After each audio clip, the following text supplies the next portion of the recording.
은혜가 여러분과 여러분의 가정에 함께 하시기를 우리 주님의 이름으로 축원드립니다. 우리 옆에 계신 분 인사 한번 안녕하세요 반갑습니다 인사 한번 하시고요. 그래요, 인사할 때는 확실하게 안녕하세요 반갑습니다 좀 이렇게 하시고요. 원래는 솔음으로 인사하라고, 솔 도레미파솔 안녕하세요 이렇게 해야 되는데 그래요. 자, 오늘 하나님께서 우리에게 주시는 말씀은 하나님의 뜻을 따라서 사는 삶이라는 제목입니다. 우리의 남은 여생은 하나님의 뜻을 따라서 살아야 된다라는 겁니다. 오늘 본문에 있는 말씀은 여기 베드로전서 4장 1절부터 한번 볼까요? 베드로전서 4장 1절 말씀에 그리스도께서 이미 육체의 고난을 받으셨으니 라는 말씀이 있죠.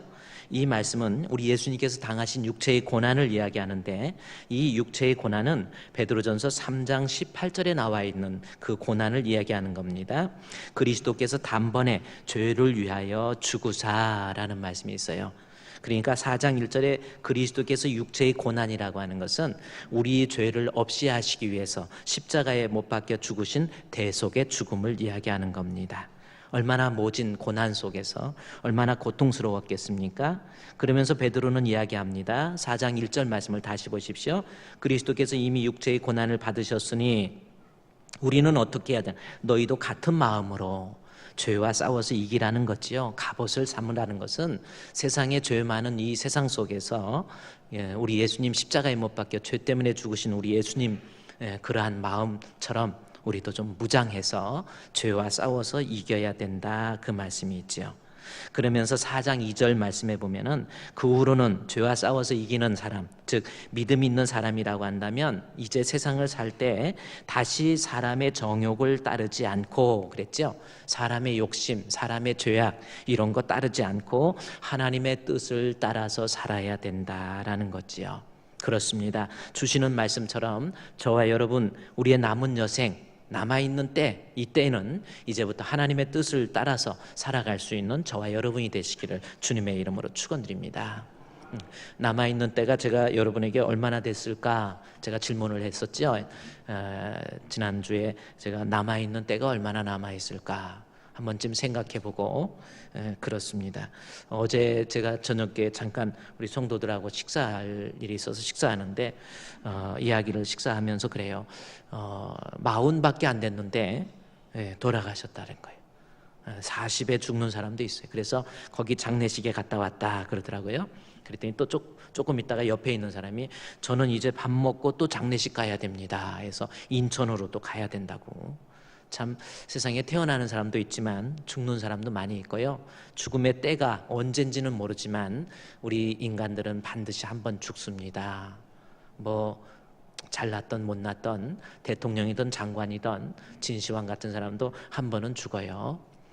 그 죽음 앞에 섰을 때에 주님 앞에 인정받는 사람 되기 위해서는 남아있는 때, 4장 2절에 나온 것처럼 이제 여러분 이 말씀을 보는 이 순간부터 남아있는 때에는 사람의 육신의 정욕을 위해서 살아가지 마시고 하나님의 뜻이 무엇인가를 좀 찾아서, 우리 하나님께서 원하시는 것이 무엇인가를 좀 분별하면서 하나님의 뜻을 따라서 살아갈 수 있는 저와 여러분이 되시기를 바랍니다. 따라합시다. 하나님의 뜻을 따라 사는 삶. 아멘. 이게 제목이에요. 그렇다면 하나님의 뜻을 따라 사는 삶의 구체적인 것이 무엇이 있는가라는 겁니다. 우리가 한 달 정도, 2달 정도 4장 3절에 있는 말씀, 하나님의 뜻을 따른다고 한다면 다음과 같은 모습은 버려라 해서 4장 3절에 음란과 정욕과 술 취함과 방탕과 향락과 무법한 우상 숭배까지 말씀을 공부했어요. 그렇다고 한다면 버려야 될 것, 하나님의 뜻을 따라서 사는 사람이 버려야 될 것이라고 한다면 이제 구체적으로 내가 하나님의 뜻을 따라서 살아가는 삶의 구체적인 내용들은 무엇이 있느냐는 겁니다. 베드로는 이어서 이야기합니다. 4장 6절 말씀에 보면, 4장 6절 말씀에 베드로전서 4장 6절을 보십시오. 이를 위하여 죽은 자들에게도 복음이 전파되었으니 이는 육체로는 사람으로 심판을 받으나 영으로는, 그 다음에 나와 있는 말이 뭐예요? 하나님을 따라서 살게 하려 함이니라 라는 거죠. 하나님의 뜻을 따라서 살아야 되는데 하나님의 뜻을 따라서 사는 구체적인 것이 무엇이 있는가라고 하는 것이 4장 6절 후반부부터 기록되어 있다 그 말씀이에요. 4장 6절의 마지막 줄에 하나님을 따라서 살게 하려 함이니라 이 말씀, 그러면서 구체적으로 하나님의 뜻을 따라가는 삶의 내용들이 무엇이 있는가라고 하는 것이 4장 7절부터 11절까지의 내용이 나와 있습니다. 자, 그렇습니다. 그러면 여러분 한번 생각해 보십시오. 우리가 아까 같이 따라한 것처럼 하나님의 뜻을 따라서 내가 남은 여생은 살아야 되는데 하나님의 뜻을 따라 사는 구체적인 삶의 모습 첫 번째부터 본문에 기록되어 있습니다. 베드로가 우리에게 권면한 하나님의 뜻을 따르는 첫 번째 삶, 4장 7절입니다. 무엇이 있습니까? 만물의 마지막이 가까웠으니 그러므로 너희는 정신을 차리고 근신하여 뭐하라? 기도하라. 기도하는 것이 하나님의 뜻을 따라서 사는 성도의 삶이다라는 겁니다. 두 번째로는 또 하나 전체적으로 볼까요? 두 번째는 8절입니다. 8절 말씀해 보니까 뭐라고 기록됐습니까? 하나님의 뜻을 따라 사는 삶의 두 번째는 무엇보다도 뜨겁게 사랑할지니 서로 사랑할지니 사랑은 허다한 죄를 덮느니라 해서 이 사랑에 대한 겁니다. 하나님의 뜻을 따라서 사는 사람은 이 세상에 살면서 서로 미워하고 원수짓고 싸우고 다투고 반목하고 이러는 것이 아니고, 가정에서도 두 부부가 하나님의 뜻을 따라서 산다고 한다면 서로 이해하고 덮어주고 사랑하고, 교회 안에서도 서로 이해하고 덮어주고 사랑하고, 이러한 모습, 이게 바로 하나님의 뜻을 따라서 사는 성도의 삶의 구체적인 내용이라고 하는 겁니다. 또 하나 뭐가 있습니까? 한번 전체적으로 보면 하나님의 뜻을 따라 사는 삶, 세 번째로는요 9절 말씀에 서로 대접하기를 원망 없이 하고, 그렇게 기록되어 있죠. 대접을 잘하는 것, 이게 하나님의 뜻을 따라서 살아가는 성도의 삶이라고 하는 겁니다. 그럼 대접을 잘한다, 뭐 식사 대접도 잘하고 뭐 맛있는 것도 한 번씩 같이 먹고 뭐 이런 거를 말하는 것이 아닙니다. 대접을 잘한다는 것이 무슨 뜻일까요? 하나님의 뜻을 따라서 살아가는 사람은 대접하기를 기뻐하고, 그랬어요. 대접하기를 원망 없이 하고 그랬잖아요. 하나님의 뜻을 따르는 사람은 대접을 잘해야 돼. 대접이 뭘까라는 겁니다. 이 말을 그냥 한글로 보면은 도저히 이해가 안 돼요. 그런데 헬라어 원문에 보면은 이 대접하라라고 하는 것이 필로스 크네소스 해서 필록세노이라는 단어를 쓰고 있습니다. 필록세노이라고 하는 것은 필로스 플러스 크네소스라는 단어의 합성어예요. 필로스는 무슨 뜻이냐면 사랑한다, 좋아한다, 기뻐한다. 필로스, 필이라는 말이 헬라어에 필이라는 단어가 들어가면은 좋아한다, 사랑한다. 이 미국의 필라델피아, 아델피아라고 하는 것은 형제라는 뜻입니다. 필아델피아, 필라델피아, 그러면은 형제를 사랑한다라는 뜻이에요. 근데 크네소스라고 하는 것은 무슨 뜻이냐면 크네소스라는 나그네를 사랑한다라는 뜻이에요. 그게 대접이라는 뜻입니다. 뭐 나그네를 사랑한다라는 것은, 이때 크네소스라는 나그네는 무슨 나그네냐면 집 없이 떠돌아다니는 사람들을 사랑하라라는 뜻입니다. 그런데 이 크네소스라고 하는 단어는 집 없이 떠돌아다니긴 다니는데 뭐 먹을 것이 없어서 떠돌아다니는 사람이 아니라 그리스도의 복음을 들고 하나님 말씀, 예수께서 그리스도이심을 증거하기 위해서 다니고 있는 오늘날로 얘기하면 에반젤리스트라고 그러죠. 선교자, 선교사 혹은 전도자를 얘기하는 겁니다. 그들을 대접하기를 잘하라. 결국은 선교하는 일, 전도하는 일에 적극적으로 협력하라라고 하는 것, 이것이 우리가 남아있는 인생을 살면서 살아가야 될 성도의 모습이라고 하는 거예요. 한 주간 동안 우리 청년들 중국 광저우에서 비전 투립을 다녀왔죠. 그래요. 거기 가면은 그 더운 날씨에 그 힘든 곳에서 먹을 것도 제대로 있지 않는 곳에서 선교를 감당하는 분들이 참 많이 있습니다. 필세노스라고 하는, 이 필이라고 하는, 크네소스라고 하는 것은 그 선교사들에게 필요한 것 얼마든지 공급해 주어서 마음껏 전도하고 선교할 수 있도록 만들어주라라는 거죠. 사실은 이 선교와 전도에 대한 이 맨델 명령입니다. 그렇기 때문에 우리가 이 땅에 살면서 남은 생은요, 저와 여러분도 그래요. 나 잘 먹고 잘 사는 것, 이게 아니라 이제 선교할 줄 알아야 돼요. 선교. 그들을 대접한, 그들을 잘 섬겨서 내가 직접 가지는 못해도 그들이 선교할 수 있도록 만들어주는 것, 이게 여러분이 남아있는 여생 살아야 될 모습입니다. 뭐 그런 모습이 또 하나 있다고 한다면 또 보십시오. 마지막에 또 뭐 있습니까? 하나님 뜻대로 살아가는 삶의 10절 말씀해 보니까 각각 은사 받은 대로 하나님의 여러 가지 은혜를 받던 선한 청지기 같이 서로 봉사할 줄 아는 겁니다. 은사라는 표현을 통해서 교회에서 봉사하는 겁니다. 우리 남은 여생은 내 세상의 육신적인 일도 중요하지만 주님의 몸된 교회를 위해서 무엇인가 수고하고 헌신하고 일하는 모습, 이것이 하나님 앞에 나의 남아있는 삶에 행해야 될 성도의 모습이라고 하는 거지. 주를 위해서 봉사할 줄 알아야 됩니다. 오늘도 제가 일부 예배, 9시 예배, 일부 예배 드리기 위해서 이렇게 저쪽 건물에서 목양실에서 이쪽까지 걸어서 와서 이쪽 뒤쪽으로 해서 이렇게 나옵니다. 그래요. 우리 뒤에서 이렇게 나오는데 가다 보니까 식당에서 식사를 우리 성도들 수백 명의 성도들 식사를 대접하기 위해서 준비하는 권사님들이 나와 계시더라고요.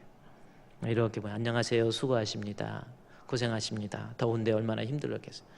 근데 거기 보니까 목사님, 여자 목사님이신데 우리 교단에서는 여자 목사님을 또 이렇게 하지 않잖아요. 근데 우리 교회에 오셔서 목회자로서 목사님이지만 그거 다 내려놓고 그저 성가대 봉사하고 그저 교회 일하고 사명도 있어서 주의 일을 하려고 했다가 좋은 교회 만나서 나는 모든 것 내려놨습니다. 그저 내 신앙, 내 영적인 신앙, 우리 아이들 신앙, 이거 위해서 나도 믿음 생활하겠습니다 해서 다 내려놓은 거예요. 주를 위해서 나도 목사님이지만 가서 봉사하는 거예요. 얼마나 아름답습니까? 우리 남아있는 여생 그렇게 살으라, 그 말씀이에요. 자, 지금 베드로가 4장 7절부터 네 가지 남아있는 여생을 하나님의 뜻대로 살아가는 성도의 모습을 해서 7절, 8절, 9절, 10절, 11절까지 말씀을 이야기하고 있죠. 그 중에서 오늘 우리가 남아있는 여생을 하나님 뜻대로 살아가는 성도라고 한다면 오늘 한 가지 배워야 됩니다. 그게 무엇이 있을까라는 거예요. 여러분 한번 생각해 보십시오. 내가 남아있는 여생, 나도 하나님 자녀로서 예수 믿는 사람으로서 내가 하나님의 뜻대로 살아가는 성도의 구체적인 삶의 모습 무엇이 있습니까? 첫 번째로 4장 7절 말씀 제가 한번 읽어드릴게요. 이것이 내가 마지막 살아가는 남아있는 때에 해야 될 성도의 모습이라고 하는 겁니다. 4장 7절 말씀에 보면 만물의 마지막이 가까웠으니 그랬어요. 그러므로 너희는 정신을 차리고 근신하여 기도하라 라는 겁니다. 기도할 줄 아는 것, 그러니까 성도로서 내가 하나님 앞에 기도할 줄 아는 것, 이 사람이 기도할 줄 아는 사람이라고 한다면 이 사람은 남아있는 여생을 하나님의 뜻대로 살아가는 성도의 모습이 될 수 있다라는 거죠. 성도라고 하면서 기도가 전혀 없다, 이거는 문제가 심각한 겁니다. 여러분, 오늘 이 말씀 앞에 내가 나의 남아있는 여생 동안에 내가 하나님의 뜻대로 살으려고 한다면 기도라고 하는 것, 내가 하나님 앞에 정직한 마음을 가지고 어떤 문제를 놓고 영적이든 육신적인 문제를 놓고 하나님 앞에 손을 들고 주여 주여 하고 기도라고 하는 것을 할 줄 아는 사람, 그 사람이 하나님의 뜻을 이루어가는, 하나님의 뜻대로 살아가는 성도의 모습이 될 수 있다라는 겁니다. 여러분 예수님 믿습니까? 한번 좀 아멘도 좀. 여러분 예수님 믿습니까? 얼마나 지난주에 그렇게 가르쳐줬는데 또 조금 한 2분 되면 또 잊어버리지 마시고 예수님 이 믿음이 중요한 거예요. 예수 안 믿으면 큰일 납니다. 제가 목살에서 여러분께 그러는 게 아니라요, 저도 장로님 아들로 태어나서 믿음도 하나도 없었어요. 그냥 교회만 다녔지 내가 믿음이 있었습니까? 목회 안 하려고 얼마나 노력을 힘쓰고 애썼는데요. 그래도 하나님께서 나 같은 거 그렇게 원망하고 불평해도 길이 참아주시고 나 같은 거 목사로 삼아서 또 목회할 수 있도록 만들어주시는 거 생각만 해도 하나님께 사실 감사지요. 감사한데 하나님 분명히 살아계세요. 여러분, 인생은요 그냥 왔다가 가는 것이 하나님 앞에, 인생은 주에게서 나와서 주님으로 말미암고 주에게로 돌아가는 것이 인생입니다. 그래서 우리 죽은 사람을 돌아가셨다 그러잖아요. 거기까지는 돌아가셨다는데 어디로 간지를 잘 모르는 사람들이 있어요. 어디로 가는지. 죽으면요 천국 가고 지옥 가고 둘 중에 하나 갑니다. 죽으면 끝. 천국과 지옥이 없다고 하다가 진짜 천국 있고 지옥 있으면 어떡하려고 그래요. 네. 하나님께서 뭐 거짓말로 성경 기록해 놓은 줄 아세요? 내 지혜, 내가 좀 배웠다, 실력 있다, 그거 믿지 마요. 별것도 아닙니다. 뭐 박사하면 뭐 요즘에는 다 박사고요. 제 친구들도 영국 갔다 오고 독일 갔다 오고 미국 갔다 왔는데도요, 뭐 교수 자리 없어요. 그냥 놀고 있어요. 계속 뭐 그런 거 저런 거 중요한 건 하나님 분명히 살아계세요. 그 살아계신 여러분, 그 하나님 예수 그리스도를 믿는다고 한다면, 다시 한번 묻습니다. 예수님 믿습니까? 네, 그 믿음이 있다고 한다면 그 성도에게 반드시 있어야 될 것 두 가지가 있어요. 자, 우리가 아멘 하고 예수님 믿는다고 그랬는데, 내가 예수님을 믿는다면 반드시 있어야 될 것 두 가지, 뭐가 있을까요? 자, 디모데전서 4장 5절 말씀에 보면, 제가 이제 화면에 띄워줄 테니까 디모데전서 4장 5절 말씀에 보면요, 어떤 말씀이 있냐면 하나님의 말씀과 기도로 거룩하여 지미니라. 한번 읽읍시다. 시작. 하나님의 말씀과 기도로 거룩하여 지미니라. 자, 거룩하여진다라고 하는 것이 무슨 뜻이냐면 구별된 사람 된다라는 뜻입니다. 이 말은 다른 말로 얘기하면, 신학적으로 해석을 한다면, 신학이 아니고 신약적으로 해석한다면 예수 그리스도를 믿음으로 하나님의 자녀가 된 사람, 그 사람을 거룩한 사람이다, 그렇게 이야기하는 거예요. 우리가 생각할 때 죄에 안 짓고 도덕적으로 윤리적으로 선하고 뭔가 이런 사람을 거룩하다, 그게 아닙니다. 성경에서 거룩한 사람은 예수를 믿어서 하나님의 자녀로서 구별된 사람을 거룩하다 그래요. 그런데 본문에 거룩하여 지민이라 해서 점점 예수 믿는 사람이 되어진다, 이 뜻이 아닙니다. 제가 얘기했지만 거룩하여 지민이라라고 하는 것이 영어로 보면요, become이라고 하는 것은 되어진다라는 뜻이지만 영어로 보면 그냥 be 기록되어 있어요. 거룩한 상태를 유지하는 거예요. be. 목사님 또 be가 뭡니까? 저는 뭐 영어는 잘 모르고 화투할 때 비약 초약은 아는데 be가 뭡니까? be는 상태. 그러니까 거룩하여 지민이라라는 것이 무슨 뜻이냐면 예수님 믿는 믿음의 상태를 얘기하는 거예요. 안 믿었다 믿어지는 거, 이런 거 아닙니다. 예수 믿는 믿음의 상태는 두 가지가 반드시 있어야 돼요. 뭡니까? 하나님의 말씀과 기도, 이 두 가지가 반드시 있어야 내 마음속에 우리 주 예수 그리스도에 대한 믿음을, 상태를 유지할 수 있는 거예요.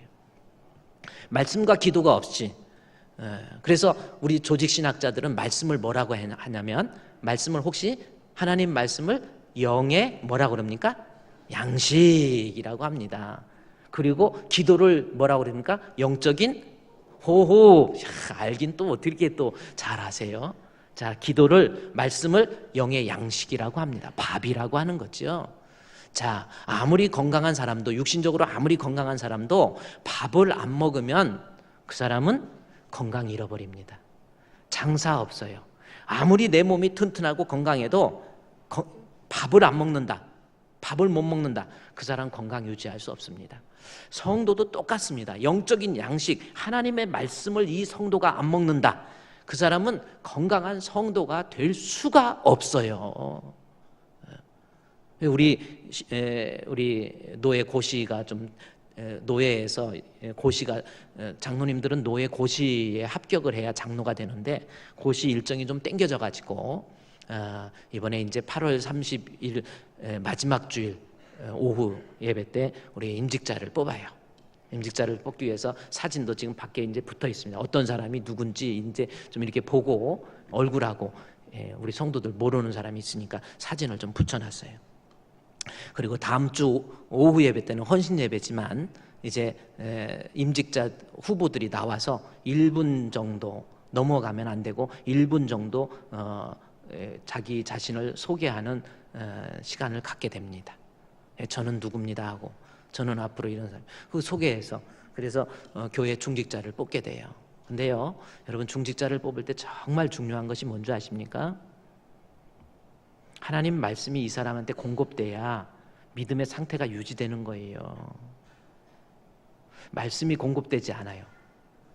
네, 말씀을 그냥 일주일에 한 번 그냥 주일날 딱 나왔다. 말씀의 공급이 조금 안 되는 거. 물론 부득이한 사정으로 집이 워낙 멀고 또 이러기 때문에 그러는 분들은 또 그렇다고 그분들의 신앙의 깊이나 이런 거 보면은 당신보다 나은데도 막 그건 아닙니다. 충분히 예배 생활, 기도 생활, 헌금 생활을 심사해서 앞으로 한 일주일 정도도 계속 상담하고 면담해서 본인이 고사하면 빼고 다시 또 집어넣기도 하고 이제 그러는 건데 충분히 검증한 거예요. 근데 정말 성도로서 중요한 것, 중직자가 되려면 믿음의 상태, 예수 믿는 믿음의 상태가 유지돼야 되는데 그러기 위해서는 말씀 공급이 안 되면 안 돼. 말씀을 띄엄띄엄 듣는 사람이 있어요. 한 달에 한 번 주일 낮에도 제대로 안 나오고 주일 오후는 생각도 안 하고 심야기도는 뭐 있는지도 모르고 수요 예배도 뭐 그런 게 다 있어 이러고 새벽기도도 한 번도 안 나오는 사람한테 중직자를 맡겨보면 말씀이 공급이 안 되기 때문에 또 말씀이 공급이 안 되면요 영적으로 시험이 들기 때문에 아무리 좋은 말씀을 해도 은혜가 안 돼요. 교회라고 하는 것이요 아무리 여러분 베드로가 여기 와서 설교하고 또 바울이 목회를 해도 100% 찬성은 없습니다. 바울 말씀이 얼마나 좋습니까? 얼마나 깊이가 있습니까? 바울 말씀 듣고 은혜 안 된다고 난리 쳤어요. 고린도 후서에 보면 나와 있잖아요. 그러니까 문제는 하나님 말씀이 끊임없이 공급이 되어서 내가 영적으로 건강하면 어떤 말씀을 들어도 아멘 아멘 하는 겁니다. 성도가 건강하려면 하나님 말씀이 있어야 돼요. 그래서 우리 여러분 한평생 살면서요 좋은 교회는 뭐가 좋은 교회겠습니까? 교회는요 하나님 말씀의 진리의 기둥의 터예요. 하나님 말씀이 말씀대로 선포되어지는 교회가 가장 좋은 거예요. 그 말씀의 텍스트 원문에서 벗어나지 않는 그대로의 말씀을 그대로 전달해 줄 줄 아는 목회자가 있는 교회가 좋은 교회입니다. 그런 교회 만나기 쉽지 않습니다. 참 안타까울 때가 많아요. 하나님 말씀을 가지고 성경 해석학적 능력을 가지고 성경을 원문에 가장 가깝게 저자가 하는 의도를 정확히 문맥과 사맥과 영맥을 통해서 파악을 한 다음에 그것을 전달해 줄 수 있는 거. 그래서 그 말씀을 통해서 성도가 영적으로 건강해져요. 잘 먹어야 돼요. 성도는 말씀이 있어야 그 사람이 영적으로 건강해지는 성도가 되는 겁니다. 두 번째로 성도는 또 보세요. 성도는 뭔지 아세요? 아까 디모데전서 4장 5절에 하나님 말씀과 뭐가 있어야 돼요?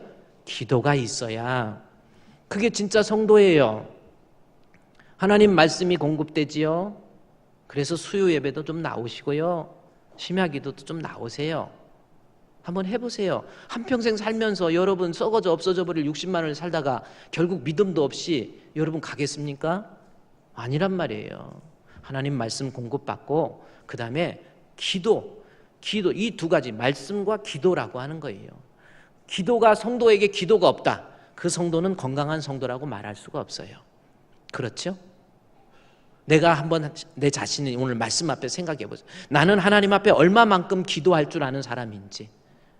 꼭 기도라고 그래서 무슨 기도원에 가가지고 목사님 저요 답답해서 기도원에 가가지고 그냥 막 목을 부르짖으면서 기도할 거예요 그러는데 그 기도라고 하는 것이 꼭 기도원에만 가서 기도하는 거 그거 또 여러분 기도를 조직신학자들이 영적으로 기도를 아까 영의 뭐라고 그랬어요? 호흡이다 그랬죠. 기도를 호흡이라고 그래요. 영적으로 호흡 이거 호흡이 제대로 안 된다. 어떻게 성도가 건강해질 수 있겠습니까? 한번 생각해 보십시오. 여러분 그래요. 나 지금 교회 다니고 신앙생활 하는데 내가 기도가 없다. 호흡이 끊어져 있단 말이에요. 기도를 하던 사람이 기도 안 하면 얼마나 답답한데요. 막 뭔가가 답답하고 기도하고 나면은 막 후련한 거예요. 새벽기도 목회자에게 정말 힘듭니다. 누가 새벽기도를 만들어서 이렇게 목사들을 괴롭히는지 참 저도 처음에 얼마나 주기철인가 만들었다고 그래서 일어나면서 주기철 왜 만들었어? 저도 그런 적도 있어요. 그렇지만 힘들지만 어렵지만 피곤한 육신을 이끌고 와서 하나님 앞에 주여 하고 기도하고 가면은 하나님께서 주시는 은혜로 인해서 평안함과 마음이 얼마나 후련한지 몰라요. 그러니까 기도 안 하면 참 답답하다는. 목사님, 저는요 기도 안 해도 하나도 안 답답한데 왜 답답하다고 그래요? 완전히 죽은 사람은요 호흡을 안 해도 안 답답합니다. 살아있는 사람 호흡 못하게 입을 막아보십시오. 얼마나 답답합니까? 막 코를 막고 입을 막고 있으면 얼마나 견디겠어요. 답답해. 근데 죽은 사람한테는 뭐 입을 막든 코를 막든 흙으로 덮어버리든 죽은 사람은 안 답답한 거예요. 영적으로 완전히 죽은 사람은 기도 이야기해도 들리지도 않고요, 그냥 그런가 보다 그러는 거예요. 여러분, 오늘 말씀 앞에요, 내가 성도로서 올바른 성도가 되려면 말씀과 기도로 반드시 이것이 갖추어져 있어야 돼. 기도가 막 병들어가지고 기도 안 해요. 우리 노예의 윤영김 목사님이라고 계시는데 제가 그 교회에서 부흥회도 하고 그랬어요. 근데 윤영김 목사님이 제가 부흥회 하는, 공교롭게 부흥회 하는, 지금 한 7년 정도 전에 제가 부흥회 할 때 부흥회 하는데 교회 계단에 2층을 계단을 못 올라가시는 거예요, 갑자기. 그 왜 그런가 했더니 조사를 했더니 폐섬유종이라는 병이 걸린 겁니다. 폐가 풍선처럼 이렇게 부드럽게 이렇게 호흡이 돼야 되는데 이게 섬유처럼 굳어져 가지고 폐가 딱딱해진 거예요. 그러니까 호흡이 너무 힘든 거예요. 지금은요, 목사님 한 몇 미터만 걸어가면요 힘들어 가지고 폐섬유종이 정말 무서운 병인 거예요. 숨을 제대로, 답답해서요, 이게 점점 답답해 오는 거예요. 그래 지금은 빼빼 말랐어요. 빼빼 마르시고, 이 폐섬유종이라는. 여러분, 지금 혹시 영적으로 기도에 병이 걸린 거 아닙니까?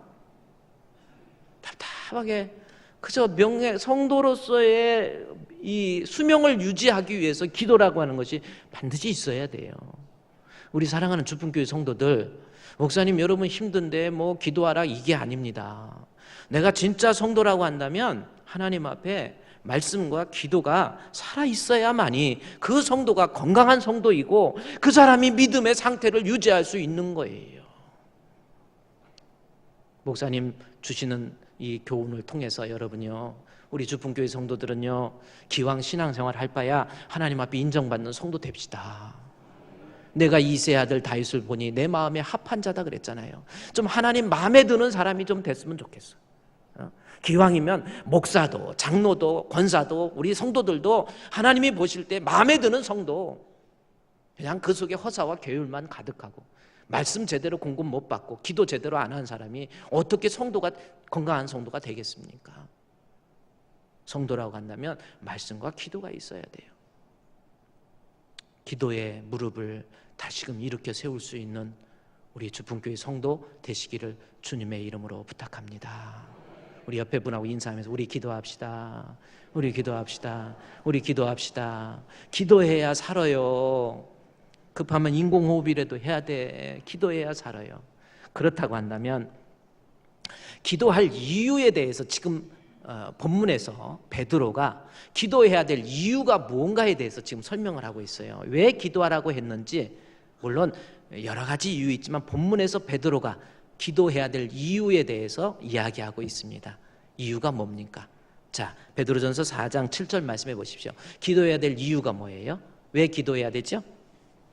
7절에 만물의 마지막이 가까웠으니 그러므로 너희는 정신을 차리고 근신하여 기도하라 그랬죠. 기도할 이유가 뭡니까? 그대로 나와 있잖아요. 만물의 마지막이 가까웠으니까 그러므로 정신 차리고 근신하여 기도하라 그랬잖아요. 그러니까 기도할 이유는 만물의 마지막을 준비하고 있으라 이겁니다. 그렇죠? 그렇다고 한다면 여기서 만물의 마지막이라고 하는 것이 무엇인가라는 겁니다. 자, 기도의 이유에 대해서 만물의 마지막이 가까웠으니까 기도하라고 그랬었는데, 만물의 마지막이라고 하는 것은 이 본문의 베드로전서 1장에 가보면 베드로전서 1장의 본문의 1장 7절 말씀에 보면은 만물의 마지막이 뭐냐면요, 1장 7절, 너희의 믿음의 확실함은 불로 연단하여도 없어질 금보다 더 귀하여 예수 그리스도께서 나타나실 때에 칭찬과 영광과 존귀를 얻게 하려 함이니라. 예수 그리스도께서 나타나실 때 칭찬과 존귀와 영광, 이것이 하나님께서 만물의 마지막 때에 우리에게, 그러니까 만물의 마지막이라는 것은 예수 그리스도의 심판을 얘기하는 거예요. 그 심판 때에 칭찬과 존귀와 영광의 자리에 서는 사람, 그런 사람이 되려면 뭐 해야 돼요? 너희 믿음의 확실함, 앞에 나와 있잖아요. 너희 믿음의 확실함입니다. 여러분, 우리가 예수님의 심판대, 우리는 다 죽어요. 죽으면 끝이 아니고 심판을 받는데 그 심판대 앞에 갔을 때에 우리가 하나님 앞에 칭찬과 영광과 존귀, 그 자리에 서려면 믿음의 확실함이 있어야 돼요. 믿음의 확실함, 확고한 믿음입니다. 그거 있을 때 그 사람이 칭찬과 영광과 존귀의 자리에 설 수 있는 거예요. 그러면 다시 베드로전서 4장 7절 말씀해 보십시오. 베드로전서 4장 7절에 만물의 마지막이 가까웠으니 그러므로 라는 말씀은 만물의 마지막이라고 하는 것이 결국은 우리 예수님 심판대 앞에 갔을 때에 영적으로 인정받는 사람, 그 믿음의 확실함을 끝까지 지키는 사람, 그거 위해서는 기도하라, 그 뜻이거든요. 그러니까 영적으로 내가 이 세상 살면서 어떠한 유혹 속에서도 내가 신앙의 믿음의 확고함을 잘 지켜서 그 믿음 안에서 죽음으로 말미암아 우리 주님의 심판대 앞에 갔을 때 잘했다 칭찬 듣는 사람이 되기 위하여 그러므로 정신 차리고 근신하여 기도하라, 그 말씀이에요. 그러니까 지금 베드로는 어떤 걸 놓고 기도하냐면 내 영적으로 네가 승리하기 위해서 기도하라는 겁니다. 이 말을 바꿔 얘기하면 내가 기도하지 않으면, 성도로서 기도라고 하는 것을 내려놓기 시작하면 영적으로 승리할 수가 없어요, 여러분. 이 험한 세상에서 내가 어떻게 영적으로 승리하냐는 거지요.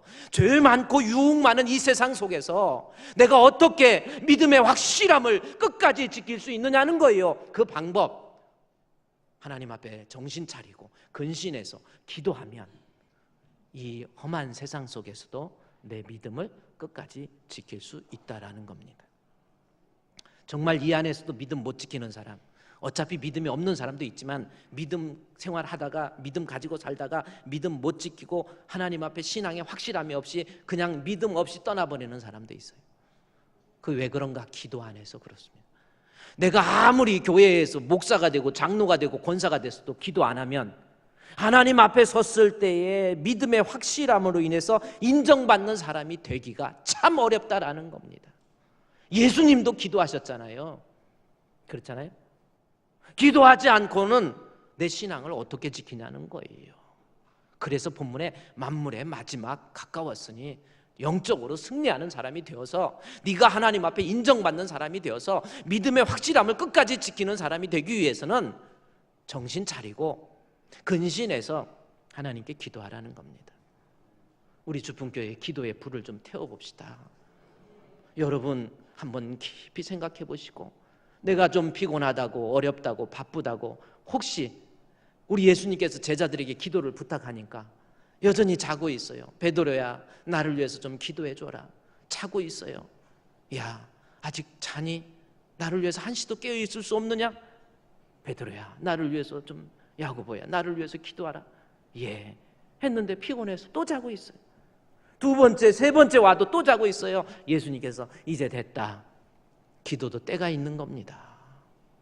내가 성도로서요, 한번 생각해 보세요. 그래요, 우리가 하나님 앞에 그래 막 신앙으로 막 인정받고 이것도 중요하지만, 내가 하나님 앞에 정직한 마음으로 우리 가정의 문제를 놓고 우리 아이들의 문제를 놓고 내 신앙을 놓고 교회를 놓고 정말 손을 들고 한번, 누가 시켜서가 아니라 주의 전에 나와서 손 들고 주여!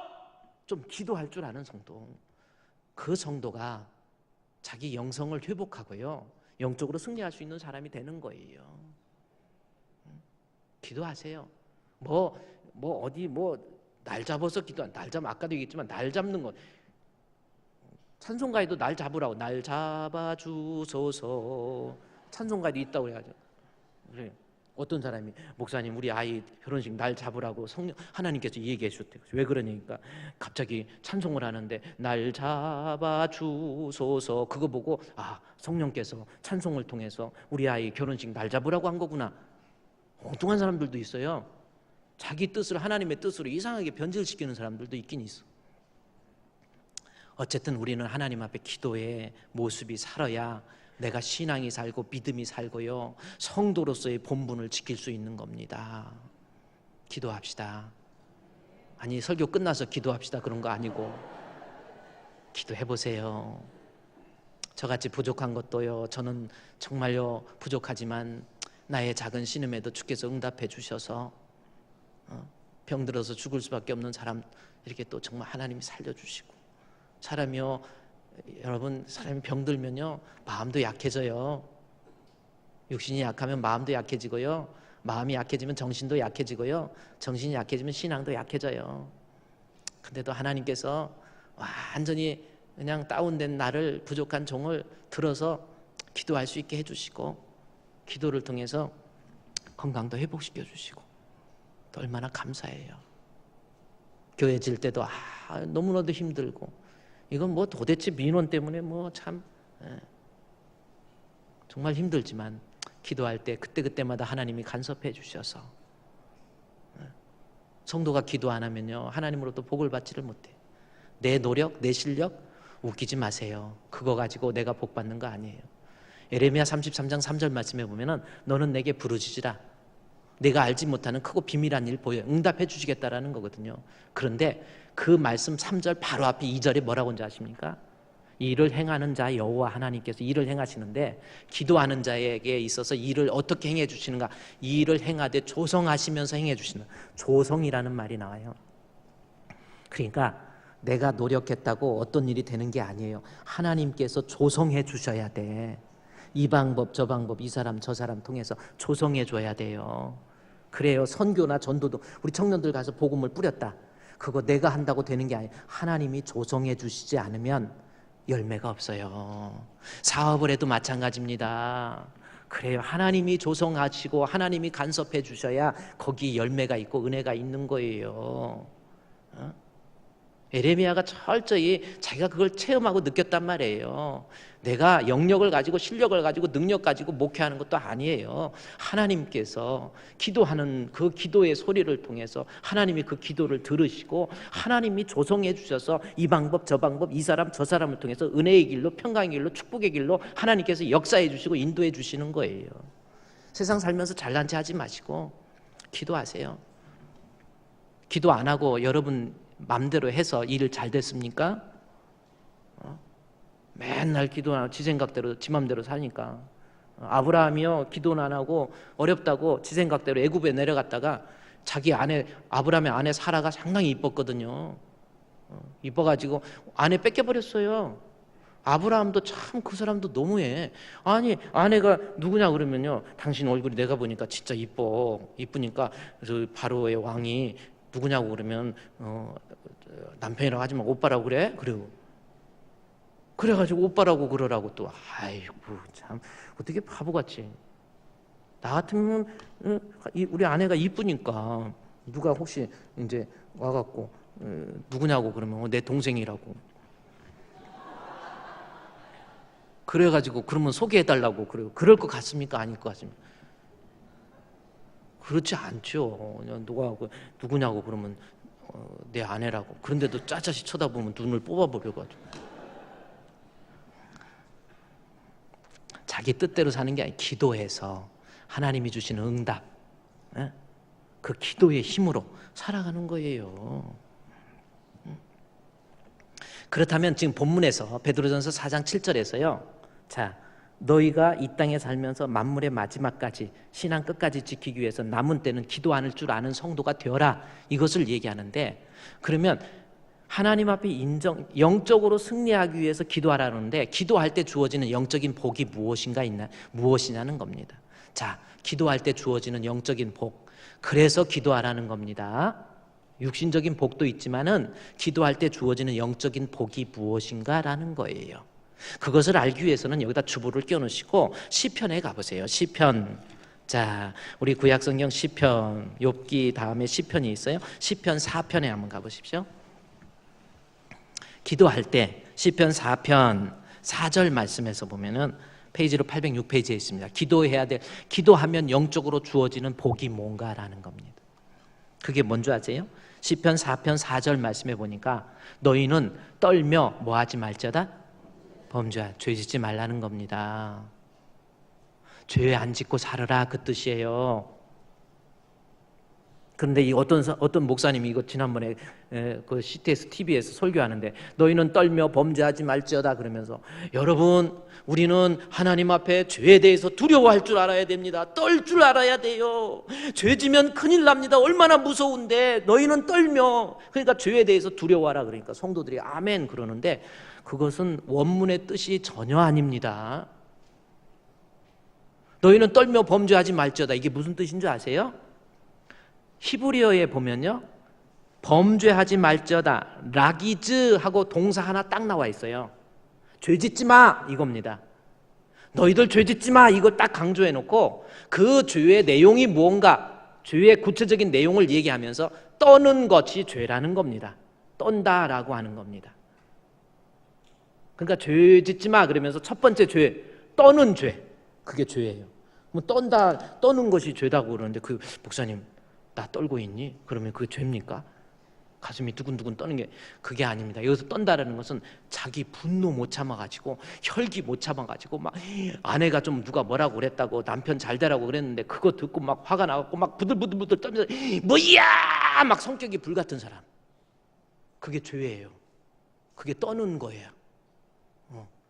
그래 막 운전을 잘하고 가다 누가 하나 끼어들면 뭐야 내 앞을 감히 끼어들더니 저세이 이세이 막 그러면서 막 하는 거 그게 바로 떠는 거예요. 분노 자기 분노 조절을 못하는 막 김정은이 같은 경우도 막 이번에 무슨 지뢰 폭발 여겼다니까 막 내가 안 했는데 했다고 그러면서 그냥 막 수백 배 막 전부 뭐야 막 말이 왜 이렇게 거칠어 그게 죄입니다. 분노 좀 교회에서 누가 좀 여전도에 남전도에서 뭐라고 했다고 막 분노를 못 참는 이게 죄예요. 그게 떠는 죄야 떠는 죄. 그래서 떨며 앞에 빨간 글씨 2번 써 있죠. 밑으로 쭉 내려가면 뭐라고 써 있어요?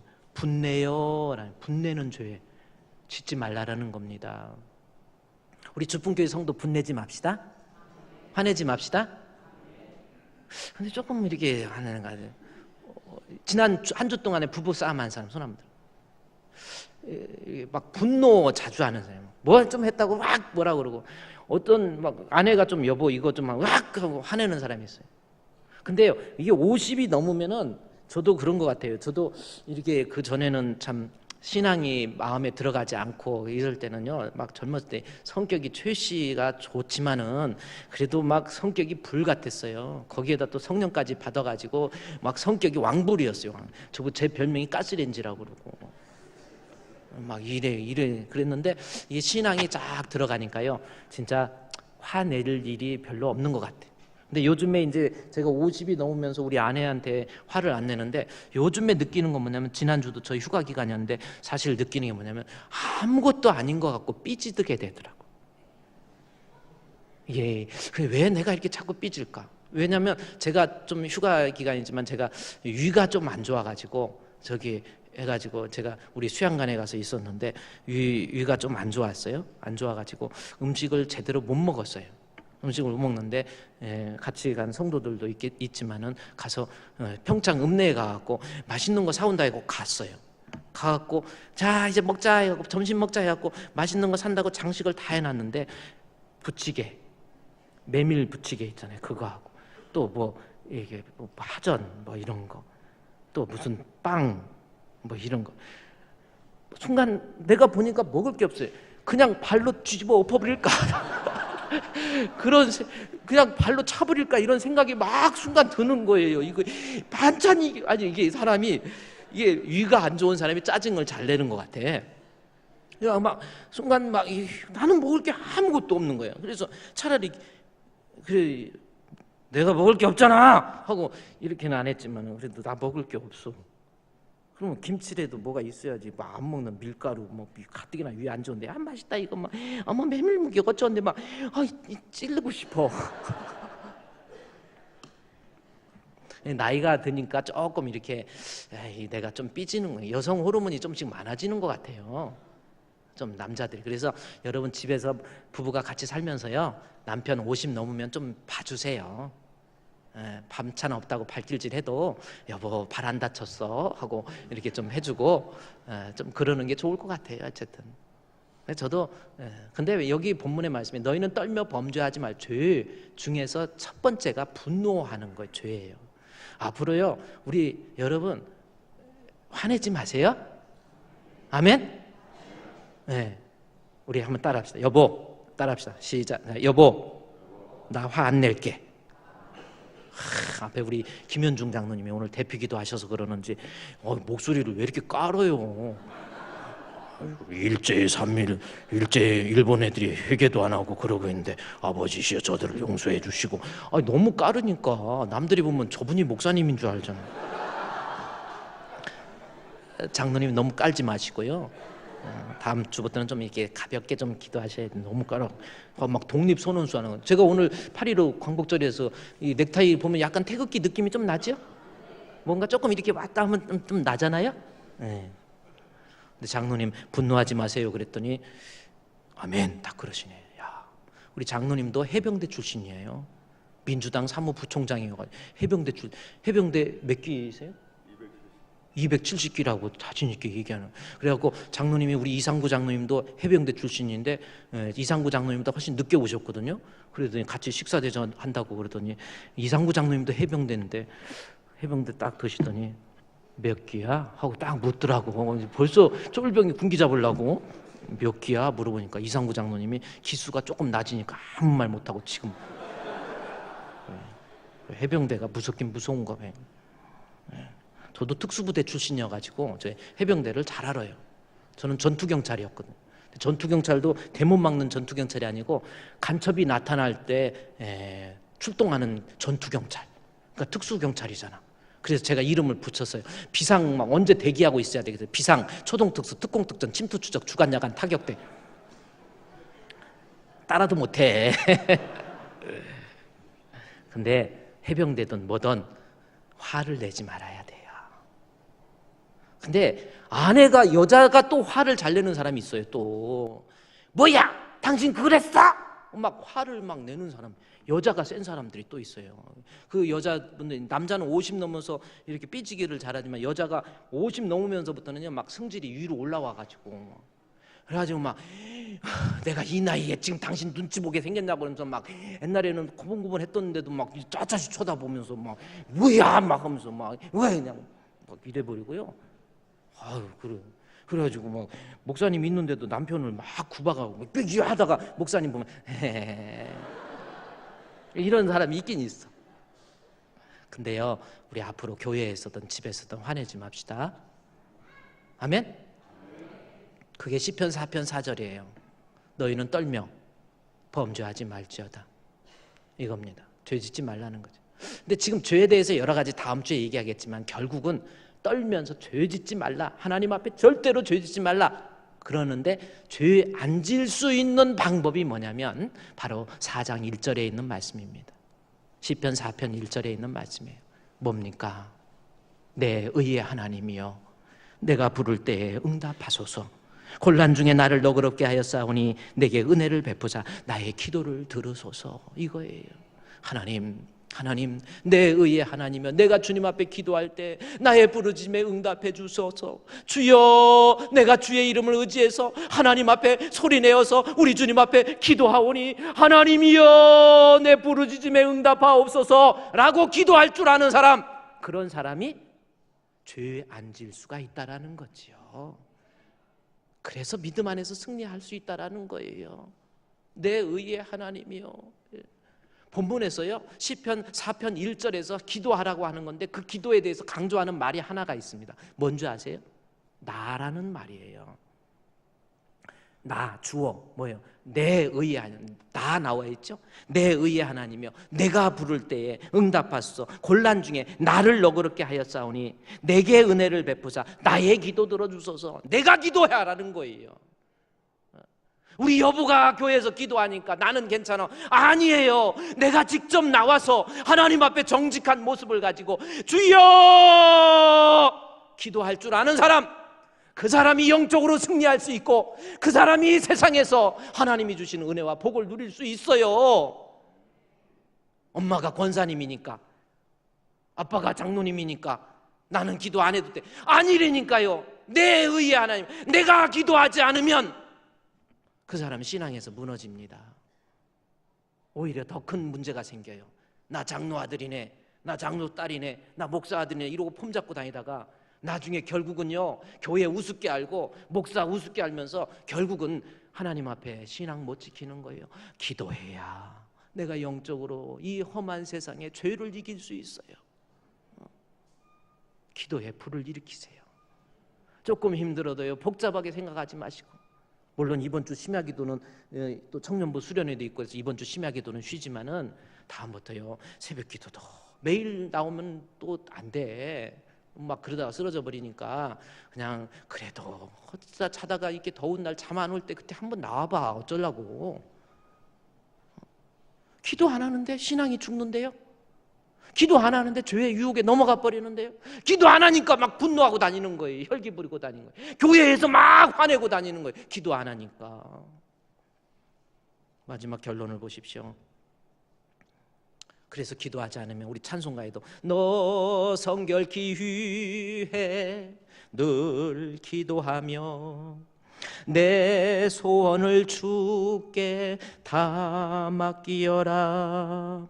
너 성령을 받아 주 섬겨 살면 저 천국에 가서 더 잘 섬기리. 음을 높게 잡았지만 그래도 끝까지 끝냈어. 얼마나 감사야. 내가 성결한 사람 되기 위해서는 기도해야 돼요. 기도해야 죄 안 짓습니다. 그래야 만물의 마지막 영적으로 내가 승리할 수 있는 사람이 되는 거예요. 한번 해보세요. 새벽기도도 한 번씩 나와보세요. 그리고 심야기도 나와서 한번 기도해보세요. 그리고 가정을 놓고 나 자신의 신앙을 놓고 우리 아이들을 놓고 기도해보세요. 하나님께서 놀라운 복을 여러분에게 내려줄 줄로 믿습니다. 하나님 감사합니다. 기도의 불을 일으켜 세울 수 있는 우리 성도들 되게 해 주시옵소서. 예수님의 이름으로 기도드리옵나이다. 아멘. 찬송.